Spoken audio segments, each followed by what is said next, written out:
نهار وما طال الجزائر الجزائر الجزائر، ولو في هاد الظرفيه اللي حنا فيها زعما صراحه الله كخصهم يكونوا مع ولاد الشعب، وما عاملين نصهم عاملين نصهم مع ولاد الشعب، ولكن هذوك مرتزقه، نتوما مرتزقه. انا كخصني نعرف حاجه واحده، واش الصحه اللي مدوره في المغرب واش سبب الجزائر؟ واش الشغل بنادم ما لاقي ما يخدم سبب الجزائر؟ سبب الجزائر ياك شنو اخر كل شيء.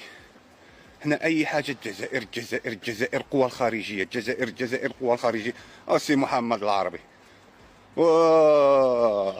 وبنادم راك خصكم اصاحبي طلقوا راسكم شي حاجه، ميكوا على الجزائر، ميكوا على الجزائر. الشعب المغربي عاقبيكم، الشعب المغربي عاقبيكم، قسما بالرب الاعلى عاقبيكم. تحياتي.